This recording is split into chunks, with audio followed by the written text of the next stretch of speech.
Hey, how's it going out there, everybody? Hope everybody's having a great day. Welcome to the channel. I'm your host, Cash, and this is Weekly Recap. Thanks for tuning in, everybody. Welcome to the channel. If you're new here, I go over my week of operating a semi-truck. I call it Weekly Recap. Here's how it goes. I'm going to talk about the loads I did, why I did them, all that fun stuff. I don't talk about my carrier. Just does no good for me. Find yourself a good carrier if you want to get into something like this. And yeah, I don't talk about the carrier. They are an 80-20 split refrigerated carrier.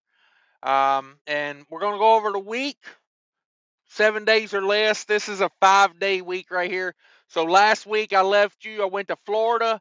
I came back up out of Florida to Alabama. That's where we start this week.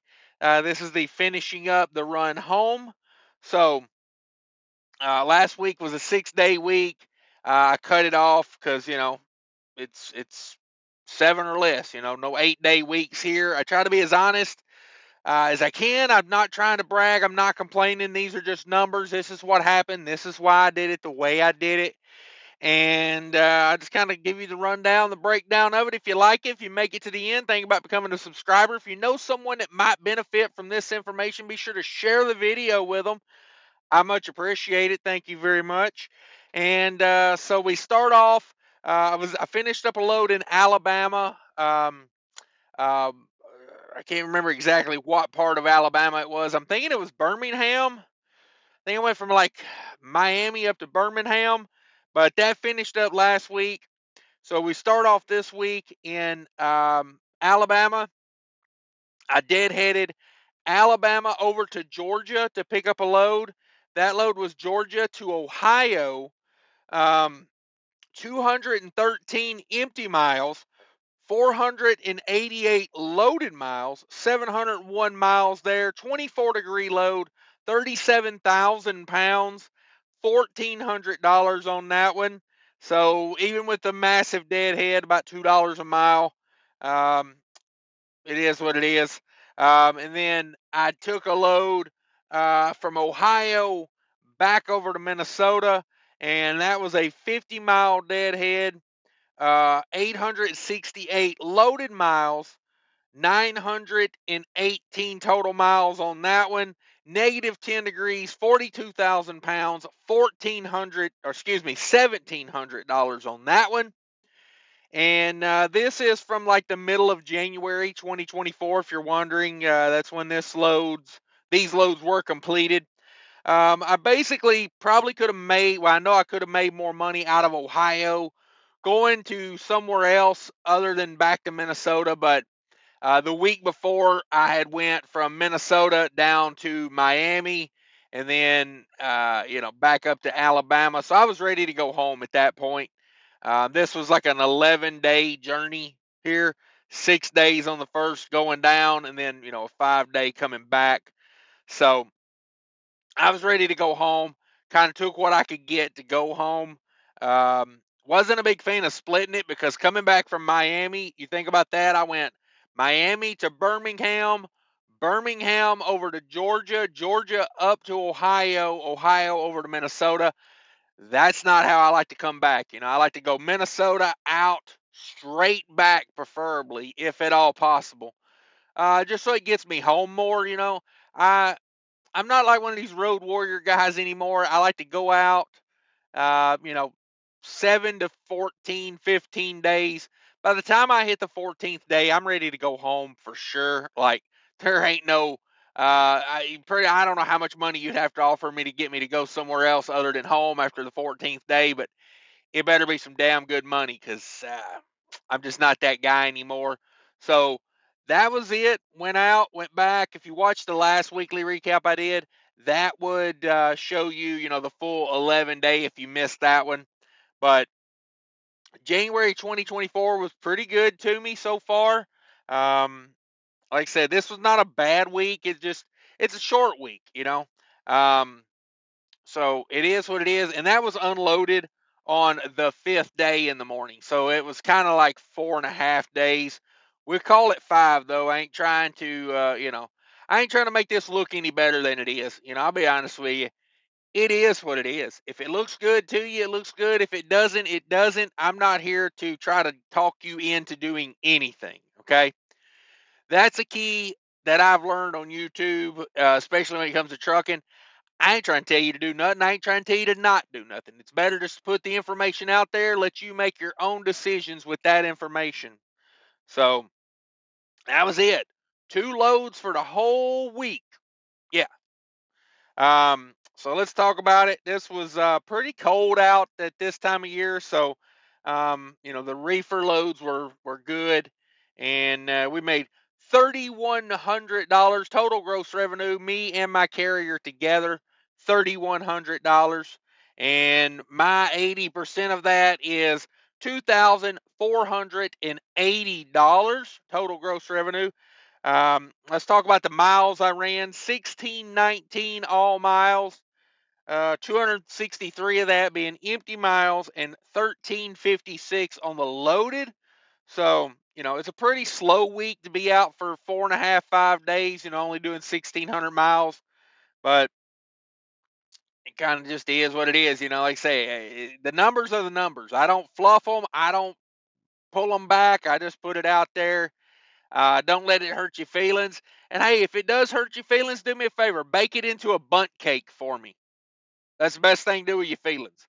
Instead of getting all butt hurt in the comments, just get your bundt cake pan out, make me a bundt cake. Uh, put all that emotion into something positive. So 191 all miles, every mile of the truck turned paid $1.91. $1.53 a mile, my 80%. 228 per loaded mile. So not the greatest numbers on this. Like I said last week, with the going to Miami, that's a load offer I have almost all the time to go do that. It's just it's a little far from the house for me, and it's hard to find something straight back because you're so far away. So typically it's a 2 to 3 run coming back. That's why I'm not the biggest fan of that. I love going to Miami, but it's damn near 2,000 miles from Minnesota down to Miami. So it's just not for me on the regular. I mean, if they need me to cover it, I'll cover it, but it's not my first choice. So let's go over to variable cost. Now, I do go over variable cost, however you want to say that. Here's the thing. I go over that. I don't go over my fixed costs like truck payment, insurance. You'll have to figure those out for your own. A lot of people like to leave things says, oh, you didn't say nothing about taxes. Why?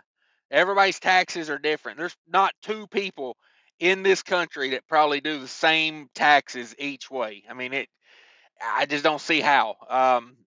But I will go over the variable costs, and that's the numbers I think you need to know if you're an aspiring owner operator.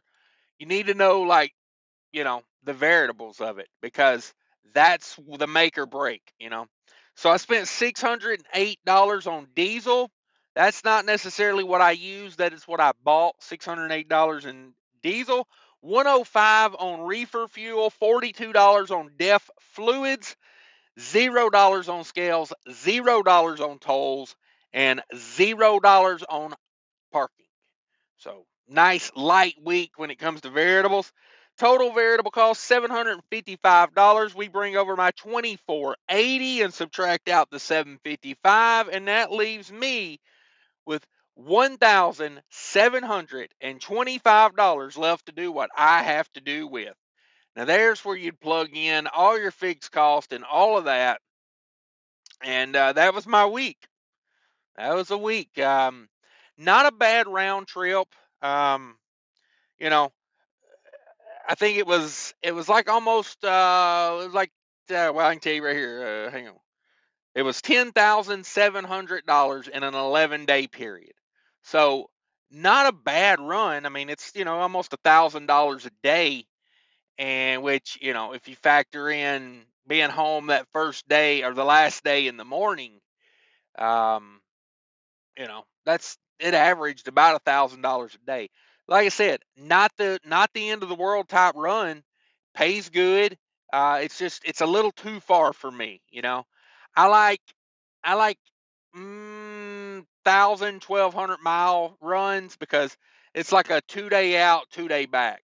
Versus, you know, if you put an extra day on the out, it adds an extra day on the back. And to be honest about it, if you put an extra day on going out, it's typically 2 days on the coming back, especially when it's to Florida. Because, you know, sometimes you deadhead out of Florida, you waste a day, or like me, you catch a load that goes point A to, Miami to Birmingham, and then we're bouncing around just to get back home. So it's not my first choice of loads to do, but it's not horrible. It's not horrible. But like I said, that leaves me 1725 left to do what I have to do with. So if you average that out, the week before was like $4,400 left to me to do what I have to do. So uh, put them together, and it's around $6,000 left for me to do what I have to do over a 2 week period. Well, 11 days.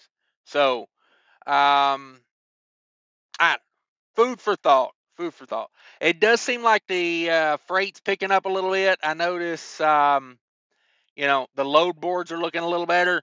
The really cold weather was helping us out there in January, in my opinion, for the refrigerated guys, especially. That Protect for Freeze freight was banging when it got really cold up there in like Minnesota, Wisconsin.